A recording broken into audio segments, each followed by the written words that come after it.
लेती हूँ क्योंकि बहुत टाइम से मैंने अपलोड भी नहीं की थी और वो भी करना ज़रूरी था। तो मैंने यहाँ पे अपना ये काम किया प्रॉपरली। एक साथ जब कई काम करते हैं तो मैडम वो तो नहीं है। फिर मैंने मैनेजर को कॉल किया तो उन्होंने कहा कि मैडम एक्चुअली पॉसिबल नहीं हो पाया, तो आप किसी आसपास के शोरूम से खरीद लीजिएगा। तो मैंने उनसे कहा कि अगर आसपास के शोरूम से खरीदना होता तो मैं वहां से एसी ही खरीद लेती। रात को लेट नाइट एसी खरीद कर आए और सुबह से मैनेजर कहीं एग्जीक्यूटिव कहीं लोडिंग वाले भैया का फोन आना शुरू हो जाता है। मैंने उनसे स्टेबलाइजर का पूछा तो उन्होंने कहा मैडम वो तो नहीं है। फिर मैंने मैनेजर को कॉल किया तो उन्होंने कहा कि मैडम एक्चुअली पॉसिबल नहीं हो पाया, तो आप किसी आसपास के शोरूम से खरीद लीजिएगा। तो मैंने उनसे कहा कि अगर आसपास के शोरूम से खरीदना होता तो मैं वहां से एसी ही खरीद लेती। वो मुझे आपसे ज्यादा डिस्काउंट दे रहे थे, बट आपने मेक श्योर किया था कि आप दोनों अच्छे तरीके से मेरे घर पहुंचवा देंगे। तो फिर मैंने तुरंत ही खरीद लिया था। कोई कमिटमेंट नाम की चीज होती है या नहीं होती? फिर उन्होंने कहा कि मैडम एक्चुअली रात को अरेंज नहीं हो पाया और सुबह लोडिंग वाले पहले ही निकल चुके हैं। तो मैंने कहा तो ये तो आपको सोचना चाहिए था ना, आपकी कोई रिस्पॉन्सिबिलिटी है या नहीं है? तो फिर उन्होंने कहा ठीक है मैडम, आप मुझे थोड़ा सा वक्त दीजिए, मैं आपको वापस कॉल करता हूँ। थोड़ी देर बाद वो फिर कॉल करते हैं और फिर बोलते हैं कि मैडम माफ करिएगा, अरेंज नहीं हो पा रहा है, कोई भी नहीं है। फिर मैंने कहा ये तो आपको देखना है ना कि स्टाफ को कैसे मैनेज करना है। और फिर मैंने उनको कमिटमेंट पर, एक जुबान पर और रिस्पॉन्सिबिलिटी पे अच्छा खासा ज्ञान दिया। फिर उन्होंने कहा कि मैडम आप एक काम करिए, आप मुझे पेटीएम करिए, मैं कैसे भी करके आपको आपके घर तक डिलीवर करता हूँ। क्योंकि एक्चुअली उन्होंने मुझे कमिटमेंट किया था, इसीलिए मैंने उसी शोरूम से खरीदा था, अदरवाइज मैं दूसरे शोरूम से देख सकती थी। वो इवन इनसे ज़्यादा मुझे डिस्काउंट दे रहे थे, बट मैं एक दिन का टाइम खर्च नहीं कर सकती थी क्योंकि मैं कई मल्टीपल काम कर रही हूँ, तो उसके कारण मैं इतना टाइम नहीं निकाल पा रही बार बार। तो फिर मैंने कहा था चलो ठीक है, एक ही दिन में सारे काम हो रहे हैं तो यहीं से फाइनल कर देते हैं और तुरंत कर देते हैं। और इन्होंने कमिटमेंट भी किया था, बाद में ये पलटने लग गए, बट इनको जब मैंने ज्ञान दिया तो ठीक है, समझे और फिर उन्होंने मेरी प्रॉब्लम सॉल्व की। और उसके बाद थोड़े ही टाइम बाद मेरे घर पे 2 लोगों को इन्होंने भेजा जो कि इनके स्टाफ से थे, और फिर हमने उनको पानी पिलाया और फिर वो घर पर डिलीवर कर कर गए। ये होता है कि अगर आप कोई भी आपके साथ कुछ गलत करता है या फिर गलत कमिटमेंट करता है तो आप वहाँ पे बोलो, बोलना बहुत ज़्यादा ज़रूरी है। और लोग सुनते हैं, अगर सही इंसान होगा तो वो सारी बातें आपकी सुनेगा और वो प्रॉब्लम सॉल्व करेगा, और गलत है तो फिर गलत ही है, बट आपको आवाज़ उठाना ज़रूरी है। मैंने ये इंसिडेंट इसीलिए बताया ताकि इससे आप सब कुछ सीख पाएँ। शाम को टेक्नीशियन आने वाले थे इंस्टॉलेशन के लिए, तो मैंने सोचा कि तब तक मैं कुछ अच्छी रील्स बना लेती हूँ क्योंकि बहुत टाइम से मैंने अपलोड भी नहीं की थी और वो भी करना ज़रूरी था। तो मैंने यहाँ पे अपना ये काम किया प्रॉपरली। एक साथ जब कई काम करते हैं तो उलझते तो हैं, बट अगर सोच लिया है करना है तो बस करना है। तो अब ये भी काम एड ऑन है मेरे काम में। उसके बाद शाम होते ही टेक्नीशियन आते हैं और भाई के साथ मिलकर वो मेरे रूम तक ये एसी लेकर आते हैं। और ये प्लास्टिक का टाइड अप था जो कि ये खोलने की कोशिश कर रहे थे बट खुल नहीं रहा था, तो फिर ये इसको कट करते हैं और उसके बाद एसी को ओपन अप करते हैं। और उसके बाद एसी को पूरी तरीके से खोल देते हैं। और खोलने के बाद मैं भी बड़ी शॉक थी देखकर कि इसके ही अंदर से काफी सारे टूल्स मिलते हैं जो कि एसी में ही प्रॉपरली लगेंगे और रिमोट भी इसमें ही मिलता है। इन्होंने एसी को पूरी तरीके से ओपन अप कर दिया था और कुछ इसमें डिटैच कर रहे थे, कुछ अटैच कर रहे थे। और मैं सीरियसली देखकर इतनी ज्यादा शॉक थी कि मुझे ऐसा लग रहा था कि रिपेयर कर रहे हैं या फिर इसको ओपन अप कर रहे हैं। और इसमें से इतने सारे टूल्स मिले। सबसे पहले तो इन्होंने यहाँ पे एल्युमिनियम की ये स्ट्रिप निकाली। उसके बाद इन्होंने मुझसे पूछा सबसे पहले तो कि कहाँ पे एसी लगाना है, किस वॉल पे लगाना है, एंड देन वायर कहाँ से निकालने हैं, देन उसके बाद आउटडोर यूनिट कहाँ लगेगी।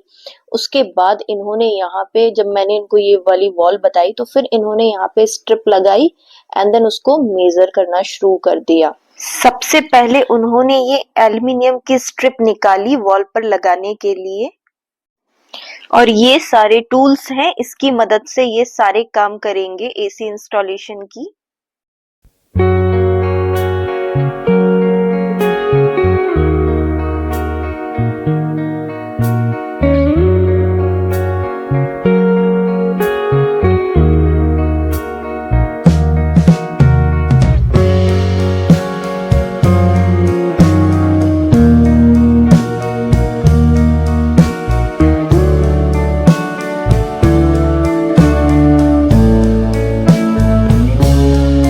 स्ट्रिप को वॉल पे लगाकर मेजर किया इन्होंने।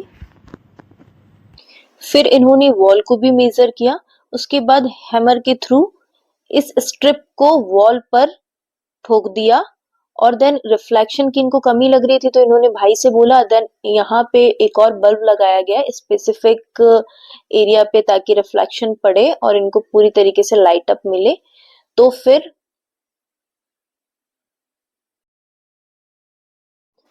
उसके बाद ये अगेन मेजर करते हैं और उसके बाद ये ड्रिल मशीन उठा लेते हैं। और मैं इनको देख के एकदम शॉक थी क्योंकि इन्होंने ना पूछा ना बताया कि वॉल में होल भी होगा। और मैं इंस्टॉलेशन प्रोसेस पहली बार देख रही थी कि किस तरीके से एसी इंस्टॉल होता है। और इन्होंने देखते ही देखते भाई यहाँ तो होल करना शुरू कर दिया। मैंने सोचा मम्मी कहीं गुस्सा ना हो कि ये क्या क्या करवा रही है, बट ये एक मैंडेटरी प्रोसेस है जो कि होती ही है तो कुछ कह नहीं सकते थे। और भाई देखते ही देखते इन्होंने बहुत ज़्यादा होल कर दिया। होल क्या, पूरा का पूरा अच्छा खासा इन्होंने गैप बना दिया। और हम एक दूसरे को देख रहे थे कि भाई ये तो हमें पता ही नहीं था कि इतना कुछ। और इनको जो असिस्ट करने आए थे वो एसी को प्रॉपरली चेक कर रहे थे कि उसमें क्या क्या इंस्ट्रूमेंट आए हैं। और ये यहाँ पे अपने काम में बड़े अच्छे से लगे हुए थे।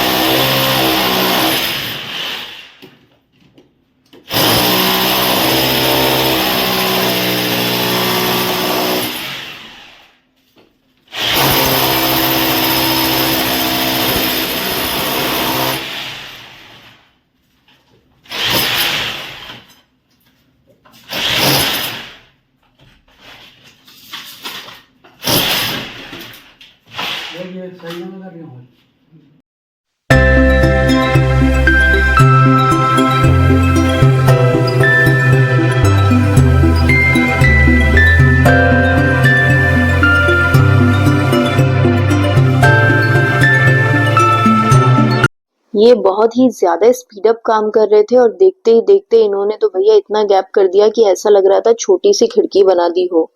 और बहुत ही ज्यादा गैप हो गया। लेकिन ये बहुत जरूरी है क्योंकि यहीं से वायर्स आएंगे भी और जाएंगे भी। ये इतने जोश में काम कर रहे थे कि इनको इतनी ज्यादा गर्मी लग रही थी कि ये बोल रहे थे और फैन तेज कर दीजिए, जबकि फैन फुल स्पीड में था। और ये पसीने में तरबतर थे। फिर ये उतरते हैं और ये एसी के पास जाते हैं और एसी को प्रॉपरली देखते हैं। यहाँ पे इनके जो ये असिस्टेंट थे ये प्रॉपरली यहाँ पे काम कर रहे थे कि क्या क्या इसमें से निकालना है और क्या क्या इसमें से रखना है। उसके बाद वो आते हैं और यहाँ पे एक कॉपर वायर था जिसमें की पतली सी फॉर्म शीट लगी हुई थी। इन्होंने सबसे पहले तो इसको हटाया, जो निकालना था उसको निकाल दिया। उसके बाद इसको प्रॉपरली लपेटने लग गए अच्छे तरीके से।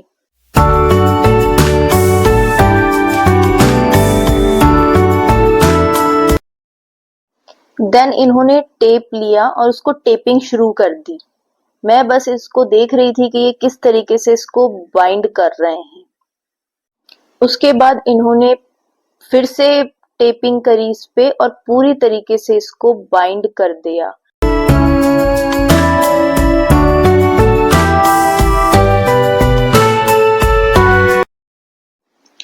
थोड़ी ही देर में भाई ले आते हैं दोबारा पानी और लता ले आती है बनाकर चाय सबके लिए।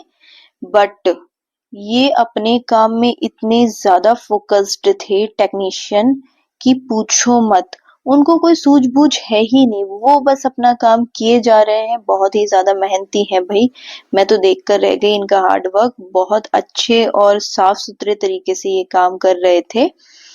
फिर भाई ने इनको कहा थोड़ी देर खड़े रहने के बाद कि भाई पानी पी लो, काम तो होते रहेंगे। उसके बाद थोड़ी देर बाद लाइट चली गई। फिर 1 मिनट के अंदर ही आ गई। देन ये अगेन अपने काम में जुट गए। और यहाँ पे मैंने इनको देखा कि कुछ वायर कनेक्ट कर रहे थे और सबसे पहले तो इन्होंने इसको ओपन अप किए थे। जो भी इसमें इंस्ट्रूमेंट थे सारे इन्होंने निकाल लिए थे और जो भी इसमें डिटैच करना था अटैच करना था वो भी कर लिया था। एंड देन पूरी तरीके से इसको पैक कर दिया। क्योंकि मैंने कहा था ना जैसे पहले कि मुझे तो ऐसा लग रहा था ये कुछ रिपेयर कर रहे हैं क्या, लग ही नहीं रहा था कि भाई एसी कैसे लगेगा। उसके बाद सब कुछ करने के बाद ये इसको पैक कर देते हैं और इसको इंस्टॉल करने की तैयारी करने लगते हैं। हम यहाँ पे बैठे हुए थे, हर एक चीज़ देख रहे थे। मुझे भाई टेक्नोलॉजी से रिलेटेड काम देखना बड़ा अच्छा लगता है। मुझे नई नई चीज़ें जानना, सीखना बहुत अच्छा लगता है। मशीन कैसे प्रिपेयर होती है वो भी देखना बड़ा अच्छा लगता है। एक्सपेरिमेंट मुझे बहुत ज़्यादा पसंद है। उसके बाद ये यहाँ पे एसी इंस्टॉल करने लगते हैं। साइड में इन्होंने जो वायर लगाया है, जो कॉर्ड लगाया है, एक्चुअली इसको कॉपर वायर कहते हैं। इसके भी अलग से चार्जेस लगते हैं। ये एमएम के अकॉर्डिंग एंड फीट के अकॉर्डिंग इसके चार्जेस लिए जाते हैं। 1 फीट यानी कि 12 इंचेस से आप समझ सकते हैं। और पर फीट का इन्होंने चार्ज मुझसे किया। तो एक्चुअली मेरी दूसरी वीडियो है, उसमें मैंने सारे हिडन चार्जेस बताए हुए हैं कि इंस्टॉलेशन में क्या चार्जेस लगता है, वायरिंग में क्या लगता है और किस किस चीज में ये लोग चार्जेस लेते हैं। और उसके बाद आप देखिए कितना डर्ट एंड रेसिड्यू यहाँ पे पड़ा हुआ है। मुझे बाद में इसको साफ भी करना रहेगा। खैर अभी तो ये काम कर रहे हैं, इसलिए मैंने कुछ नहीं आगे आगे किया काम। उसके बाद ये यहाँ पे जो एसी है, इसके पीछे से वायर्स निकाले हैं, वो इसको कनेक्ट कर रहे हैं। और उसके बाद ये जो आप साइड से पाइप देख रहे हैं ना, ये भी बहुत ही ज्यादा इम्पोर्टेंट रोल प्ले करता है। एक्चुअली ये आपको समझना रहेगा कि इसको आपको जो होल किया गया था उसके पीछे रखना है कि आगे रखना है। अगर आप पीछे रखते हैं तो एक्चुअली ये पीछे पानी बूंद बूंद करके गिरेगा। तो एक्चुअली भाई ने कहा कि पीछे पड़ोसी का घर है और हमारा टेरेस से गिरेगा पानी, तो वो अच्छा नहीं लगेगा, उनके वहां पे गीला होगा, कोई कुछ बोलने लगे। तो फिर इन्होंने कहा कि एक काम करते हैं, ये जो वाटर पाइप है इसको अंदर ही रखते हैं। बट अंदर रखने में एक दुविधा है कि मुझे इसके नीचे बाल्टी लगाना पड़ेगा और उसमें पानी जब एसी चलेगा तो बूंद बूंद करके गिरेगा। तो एक्चुअली मुझे पहले ऑकवर्ड तो लग रहा था, लेकिन क्या कर सकते हैं, प्रॉब्लम है। किसी के घर में गिरे और वो कुछ बोले, इससे बढ़िया है कि अपनी प्रॉब्लम अपने ही हाथों सॉल्व कर दी जाए। तो यहाँ पे मैं बाल्टी लगा लूंगी या फिर कुछ भी लगा लूंगी जिससे कि पानी उसमें ही गिरे। और इन्होंने यहाँ पे पूरे वायर कनेक्ट कर दिए हैं और इंडोर यूनिट का काम ऑलमोस्ट कंप्लीट हो गया है। अब मेरी यहाँ पे साफ सफाई रह गई है, वो मैं इनके जाने के बाद करूंगी। इस काम में काफी टाइम लगा, बट इन्होंने प्रॉपर वे में इसके वायर कनेक्ट करे, यहाँ पे सब कुछ बहुत प्रॉपरली किया। अब एक्चुअली ये तो सिर्फ इंडोर यूनिट का काम है। उसके बाद ये आउटडोर यूनिट भी कनेक्ट करेंगे जो कि टेरेस पे हम रखवा रहे हैं।